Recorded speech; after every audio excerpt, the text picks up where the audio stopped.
If you want to know about the Nibelheim incident, Sephiroth's departure to darkness, and everything in great detail that the games and the compilation couldn't get through, or OVAs, and you want to learn how, and you just want to read something, read a good book by reading M.J. Gallagher's The Nibelheim Incident. It has the full backstory.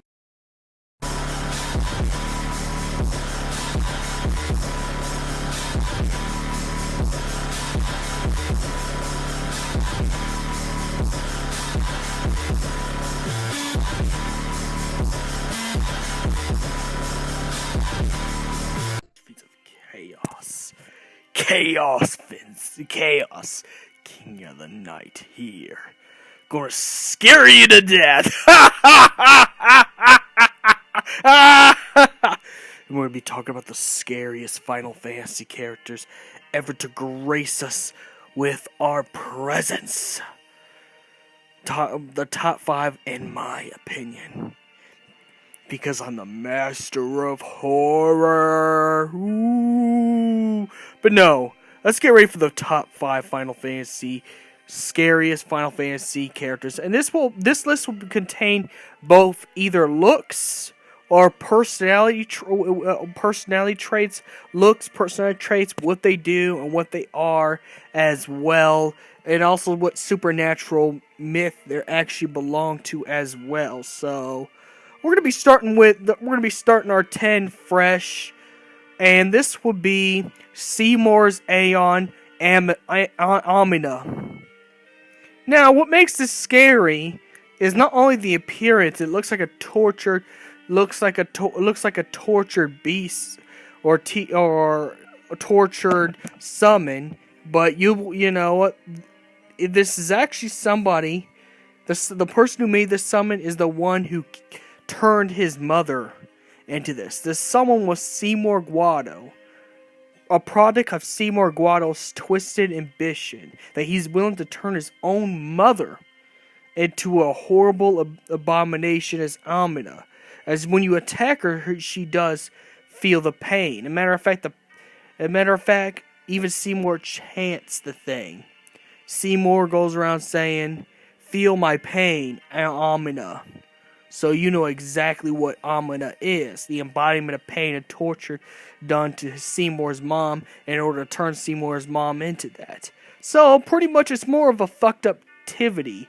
More of kind of Project Nemesis, Resident Evil type of thing, except with magic and Final Fantasy stuff, which I really don't know exactly how the Aeons are made, but they are made. So let's get to number 2. Let's go get one number before that. Final Fantasy IX Hades. Now, I think, even though the original, he was supposed to be the original final boss, but they scrapped him for Necron and made him a secret boss if he did certain conditions. But I think he should have been the final boss. Not only because I'll be honest, Necron was stale. He was stale looking, his character design was stale, he didn't put an impression on me. At least Hades puts an impression on me. Now, I don't really know much about the Hades in Final Fantasy IX. But as for looks per se, he looks scary. He looks terrifying. His chair, he looks like a demon. That's all you need to know about why he's scary. Now, let's go to 3. Number 3. Of the scariest Final Fantasy villains, were Ghost Train. Ghost Train is scary for the reasons why it's scary. It's not only a boss that's scary, but it can also be a summon or esper in this perspective that takes lost souls from the dead to the other side. But the most fucked up and scary part is it's almost all of Kefka's victims in the beginning of the game. So how twisted Kefka is because of the fact that these people died unclean by the hands of Kefka. So an unclean death, unclean souls around the whole train. The whole train's filled with them. Besides your party in Final Fantasy VI, let's be honest. Would you want to take a first-class seat in a train that's clearly haunted and filled with uncleansed souls that pretty much, are bitter and want to get revenge? I think not. So, let's get to the number 4 spot. Number 4. Now, this one's going to be really long because I know this character. Sorceress Adele. Sure, yes, Sorceress Ultimacia was the one who did all the evil stuff, possessed all the sorcerers, even possessed Sorceress Adele. But before when Laguna went to East Star City to stop Sorceress Adele because Sorceress Adele wanted to take the body of Alone, I don't know, I can't pronounce it, but, Squall's sister at the time, Laguna had to stop Sorceress Adele by shooting Sorceress Adele on the moon because, well, Sorceress Adele is thought to be immortal, but there's a good reason why. Sorceress Adele has been sacrificing people and killing people for her immortality, to the point where that's why she looks the way she does. That's why she's a 9-foot tall figure. And I looked into the races. There is no race that looks like Sorceress Adele at all. There's nobody else that looks like her. But out of all the sorceresses, her eyes are blacked out. She's completely muscular and jacked. Even more jacked than all the male cast combined. And she can absorb Renoa and drain her life force or anybody's life force as it is. So she drains people's life force. But also the fact that, her magic is at a highest level. Meaning, she's sacrificed and killed and murdered probably about millions of people to gain her power. Even though, technically she's I just have to say the very first trans character that is actually a more recognizable character within the Final Fantasy franchise, but not in the way of glamorization, in the way that this person is super scary for the fact of how twisted this person is, enough to take people, sacrifice them, and use so much dark magic that she looks completely demonic. I'm sorry, that person looks completely demonic. Please do not dislike or get me for... Sorry, I slipped up.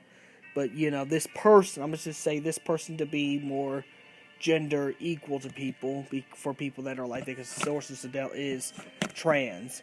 But besides that, Sorceress Adele is willing to do any and all means necessary to gain power. No matter what. No bars hold, no rules, no nothing. Nothing is going to stop this sorceress gaining the power this person really wants. Even sucking the life out of Renoa, which you had to be very careful not to use physical attacks, because you kill Renoa, it's game over.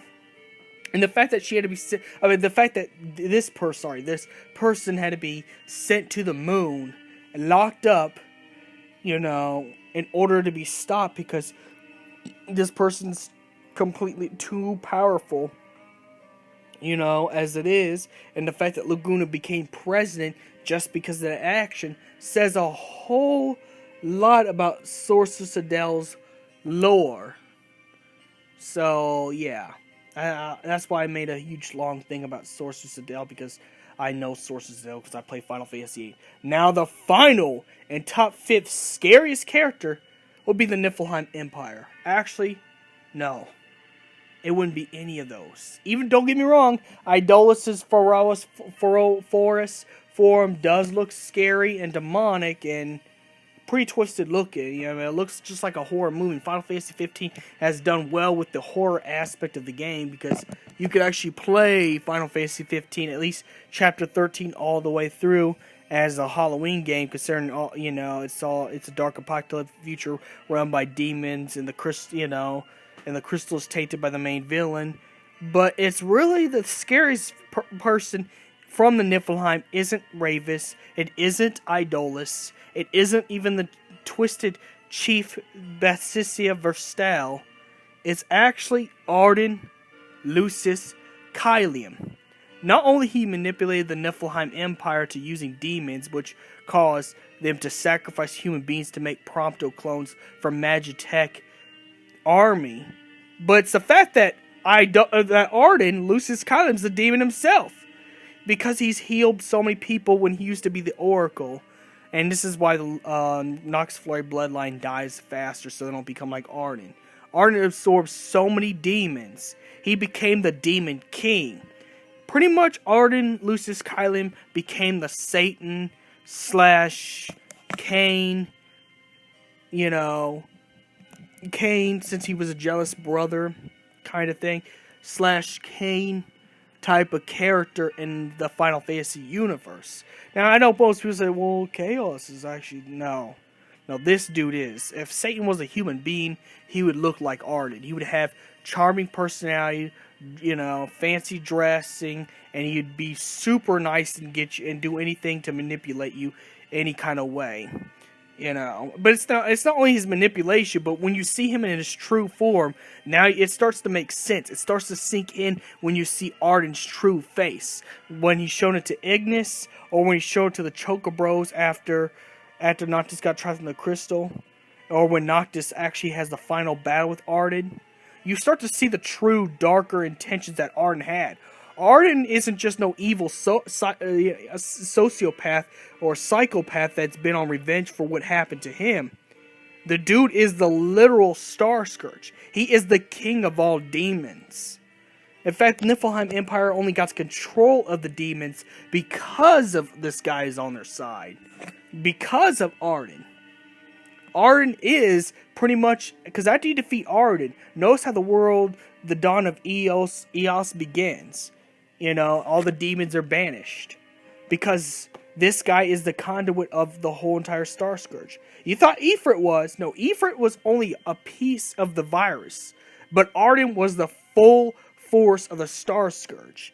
And even his twisted lines in the final battle between Noctis and Arden, where he talked about turning his friends, the Chocobros, into demons.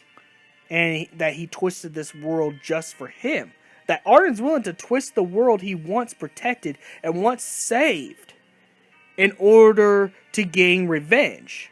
Arden's scary not just by his appearance and the fact he's the Demon King, but it's the fact that Arden is willing to do anything, even turn a world into an apocalyptic future where kids or anybody who roams out of the city unluckily dies by demons.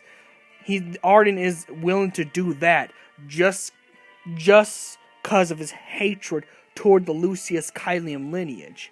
Like, this man hates all Lucius Kylems. He's the walking definition of hatred. Like you do not know. It's like, that's how scary Arden is. It's also the fact he's willing to do whatever means, just like Sorceress Adele, to get back. So may the crystal be with you. If you disagree, let me know.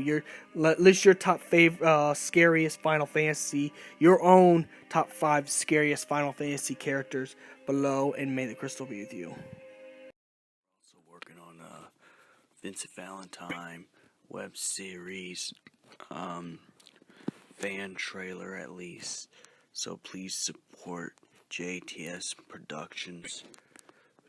If you want to see a Vincent Valentine, trailer, and then hopefully one day it becomes a web series, so there's that too.